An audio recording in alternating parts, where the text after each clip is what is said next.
ഓഹരി വിപണിയിലെ കൃത്രിമത്വവുമായി ബന്ധപ്പെട്ട വാർത്തകൾ നമ്മൾ കേൾക്കാറുള്ളതാണ്.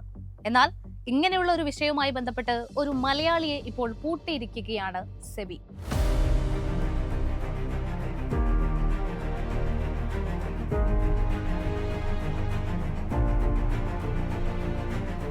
ദുബായ് നിക്ഷേപകൻ ജഹാംഗീർ പണിക്ക വീട്ടിൽ പെരുമ്പറമ്പത്താണ് ഓഹരി തട്ടിപ്പിന് പിന്നിലെന്നാണ് ലഭിക്കുന്ന വിവരം. ആട്, തേക്ക്, മാഞ്ചിയം തുടങ്ങിയ തട്ടിപ്പുകൾക്ക് പിന്നാലെ ഓഹരി തട്ടിപ്പിലും മലയാളി. വഞ്ചനാപരമായ പ്രവർത്തനങ്ങളും ഓഹരി വിലയിലെ കൃത്രിമത്വവും ആരോപിച്ച് ഹിമാചൽ പ്രദേശ് ആസ്ഥാനമായുള്ള LS ഇൻഡസ്ട്രീസിനെയും അതിന്റെ പ്രൊമോട്ടറായ പ്രൊഫൗണ്ട് ഫിനാൻസിനെയും മറ്റ് 4 സ്ഥാപനങ്ങളെയും സെക്യൂരിറ്റീസ് വ്യാപാരത്തിൽ നിന്ന് സെബി വിലക്കിയിരിക്കുകയാണ്. ഇനി ഈ കഥയുടെ ഒരു നാൾവഴികൾ അറിയണ്ടേ? നാടകീയമായ സംഭവങ്ങൾ ഇങ്ങനെയാണ്. LS ഇൻഡസ്ട്രീസ് എന്ന ടെക്സ്റ്റൈൽ കമ്പനിയുടെ 10.28 കോടി ഓഹരികൾ $1 നൽകി ജഹാംഗീർ സ്വന്തമാക്കുന്നു. പിന്നീട് ആ കമ്പനി മികച്ച കമ്പനിയാണെന്ന രീതിയിൽ അയാൾ പ്രചരണം നടത്തുന്നു. ഇങ്ങനെയുള്ള ഷെൽ കമ്പനികളുടെ മൂല്യം പെരുപ്പിച്ചു കാണിക്കുന്നത് ഉൾപ്പെടെയുള്ള നീക്കങ്ങൾ നടത്തുന്നു.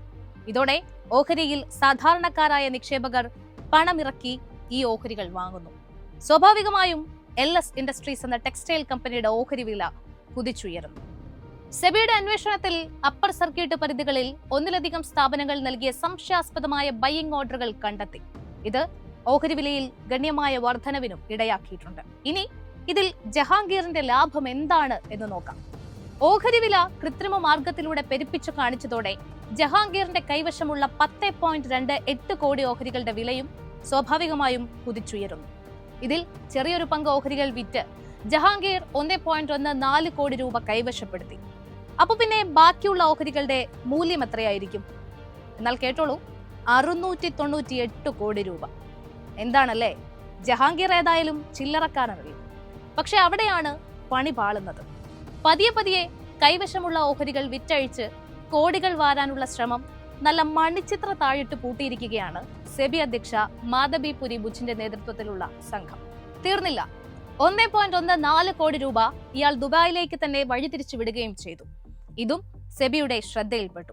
ഇത് ഫോറിൻ എക്സ്ചേഞ്ച് മാനേജ്മെന്റ് ആക്ട് അഥവാ ഫെമ ചട്ടപ്രകാരമുള്ള നിയമലംഘനമാണെന്നും സെബി കണ്ടെത്തിയിട്ടുണ്ട്. 5768 കോടി രൂപയുടെ വിപണി മൂലധനം ഉണ്ടായിരുന്നിട്ടും LS ഇൻഡസ്ട്രീസ് കഴിഞ്ഞ 3 സാമ്പത്തിക വർഷങ്ങളിൽ ഏറ്റവും കുറഞ്ഞ വരുമാനം മാത്രമാണ് റിപ്പോർട്ട് ചെയ്തത്.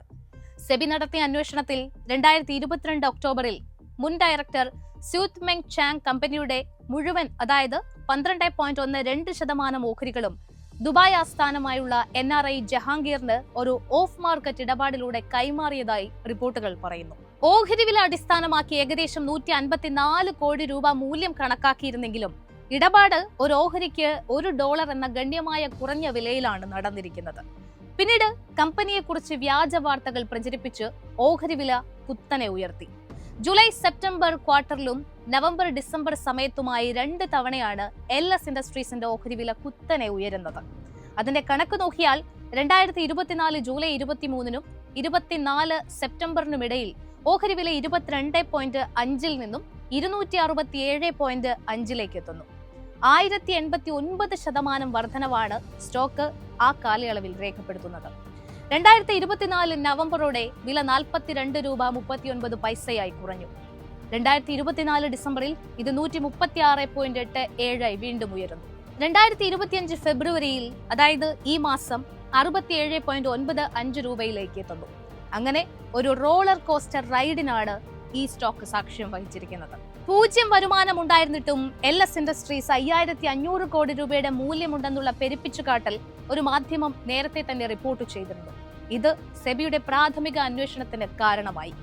Multiplayer share and stock advisors, Sethu Securities, Paresh Dheeraj Lal Shah, Ruchira Goyal എന്നിവരുൾപ്പെടെ ഒരു കൂട്ടം വ്യാപാരികൾ ഈ കൃത്രിമത്വത്തിന് പിന്നിലുണ്ടെന്ന് സെബി തിരിച്ചറിയുന്നു. ഓഹരി വിലകളിൽ കൃത്രിമം കാണിച്ചെന്ന ആരോപണത്തെ തുടർന്ന് LS ഇൻഡസ്ട്രീസ് ലിമിറ്റഡ്, അതിന്റെ പ്രൊമോട്ടർമാർ, പ്രധാന വ്യക്തികൾ എന്നിവർ ഇനിയൊരു അറിയിപ്പുണ്ടാകുന്നതുവരെ അവരുടെ ഓഹരികളുടെ വ്യാപാരത്തിൽ ഏർപ്പെടുന്നതിൽ നിന്നും സെക്യൂരിറ്റീസ് മാർക്കറ്റിൽ പങ്കെടുക്കുന്നതിൽ നിന്നും വിലക്കിക്കൊണ്ടുള്ള ഒരു താൽക്കാലിക ഉത്തരവ് റെഗുലേറ്ററി ബോഡി പുറപ്പെടുവിച്ചു. മെയ് 15 സെബി സമഗ്രമായ അന്വേഷണം നടത്തും.